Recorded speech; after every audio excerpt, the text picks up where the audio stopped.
It took less than 24 hours for Stellar Blade to release on Steam and start smashing records, and here we are, it's already happening. Look, we knew there was quite a bit of hype going into this game. We knew that since the announcement of this game going to PC, which was always going to be inevitable. The idea of a PlayStation exclusive, it's not really a thing much these days. I mean, if you want to go and play the Bloodborne remaster, it runs pretty well on PC now, but that's neither here nor there for now.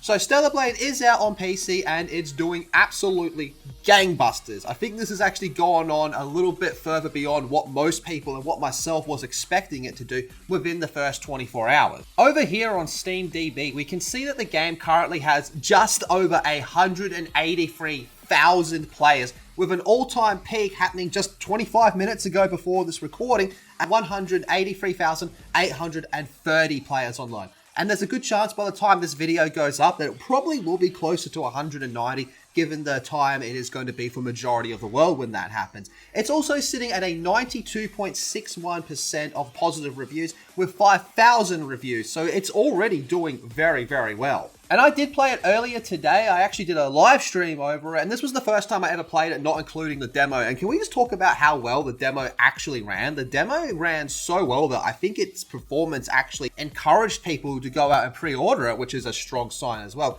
Now, as for the game itself, I am definitely enjoying it. I'm pretty early into it. I played for about 5 or so hours, but not all of that was just straight story progression, you know, having fun and whatnot. It's enjoyable so far. I do have some things that really irk me about it. I gotta say, the swimming in this game, I really do not like. I know it's a meme to trash on swimming in video games, but holy crap, this game does not do it any favors with that. Personally, I would prefer the game to be a little bit more fast-paced, something like Nier Automata. And speaking of Nier Automata, the amount of inspiration this game's taken from Nier Automata is very evident. And hey, that's not necessarily a bad thing. I mean, this game even has a collaboration, so respect is being shown there for damn sure. But all in all, it's a decent game. I don't think it's mind-blowingly crazy good, but again, I am pretty early into it. And unfortunately, this game did suffer from being blown out of proportion due to culture war stuff that happened. You had one side that was telling you this is the worst thing to ever happen. On the other side, you had a whole lot of people telling you this was the best thing to ever happen. Ironically, both extremes in this case don't even play the game, so you shouldn't really take their opinion for anything. But here we are actually looking at people playing the game and we can see that the numbers are very well. I'm hoping by now the whole notion that this is just a Gooner game can be put to bed because, yeah, don't get me wrong, it's definitely got some sex appeal for sure, which never hurt anyone.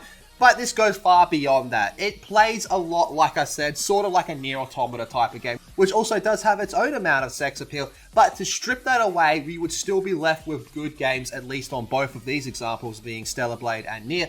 But this is really interesting timing because earlier today, well, today for me, we did get a report from the homosexual known as Jason Schreier that Dragon Age the Veilguard struggles seem to stem from management decisions, which is something we've already known ever since this game actually came out.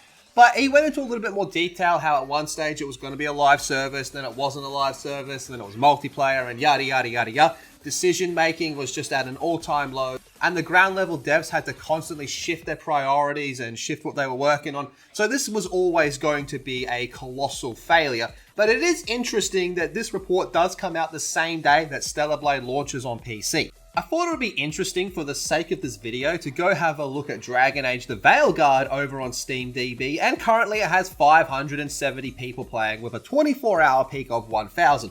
But considering this game came out late last year, yeah, these numbers are expected to be low, but what's more interesting is the all-time peak, which fell just under 90,000 players. That means in less than 24 hours, Stellar Blade getting a PC port more than doubled this game's player count. Now that's gotta tell you something within itself, right? But what's perhaps even more impressive is that we now know how Stellar Blade compares to other single-player PlayStation games that were later ported to the platform. So Stellar Blade has sit at number 1. It's taken the number 1 spot, beating the likes of Horizon Zero Dawn, Spider-Man, Spider-Man 2, Ghost of Tsushima's Director's Cut, all that type of stuff. It's now, even God of War, it's now sitting at number 1. However, just as a caveat, we should mention that the only title with a higher player peak count than Stellar Blade that came from PlayStation is Helldivers 2. But that is a multiplayer game that also launched at the same time as Steam and PlayStation. So do keep that in mind. We should have like a little asterisk next to that, to be fair.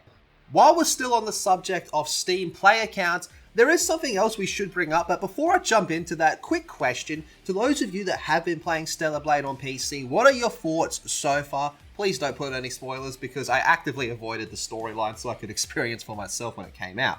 But let's jump over to this one. Another game that's had some interesting player numbers over the week is Splitgate 2. So Splitgate 2 had a terrible beta. They had to unlaunch it basically. They had to close down the servers considering it just simply was not playable. And then of course at Summer Game Fest there was the whole controversy about the man with the hat and all the drama that went down with that and how he cucked and apologized. The whole thing was just an absolute disaster from its inception. I don't want to go too much into a rant as I've already covered it both here and on the gaming podcast channel. You're going to come out and say make FPS games great again while also copying some of the worst trends in a broken game. Put out a battle royale that's okay when you're supposed to be focused on arena shooters and then you apologize for the hat. Yeah, it's not really going to work out for you very well, is it? Now, while I do personally think Splitgate 2 does play pretty well for an FPS game, let's look at these Steam numbers. This is a problem. The fact that this game only peaked at 25,785 6 days ago, which was the launch of the Battle Royale, is an issue. This number should be higher. It should be substantially higher. But looking at the 24-hour peak of being just under 16,500, we can see that this game has already lost over 9,000 players, and this game has had a whole weekend to itself, more or less.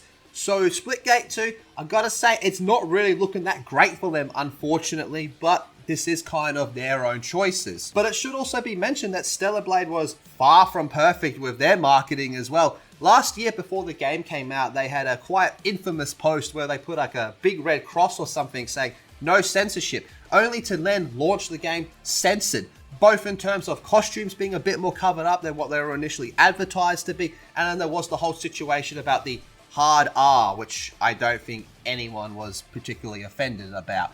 The problem with these things, though, is you can't put out a tweet where you're really grandstanding about how you're going to have no censorship, only to launch the game censored. And I recall when this happened, the Shift Up CEO blatantly fucking lied to everybody, telling everyone that this was the original vision and what they always planned the game to look like. We know that's not true. I think he would have had a lot more respect from people if he just came out and said, yes, Sony stepped in and our hands were tied, there was only so much we could do. Just honesty is always the greatest policy. But these things, as bad as they are and rightfully should be called out, it seems like it hasn't had too much effect on the player count. And with the game's budget of around $50 million, and that is speculated, just to be clear, that is speculated, it's safe to say this game has done incredibly well financially for them as well. In fact, it looks like we're going to be getting a sequel, so yeah, best of luck to them. And just really quickly, on the subject of budgets, to bring it back to Dragon Age Veilguard, we don't have any concrete numbers, but what we can speculate is somewhere between the range of 150 million to 250 million.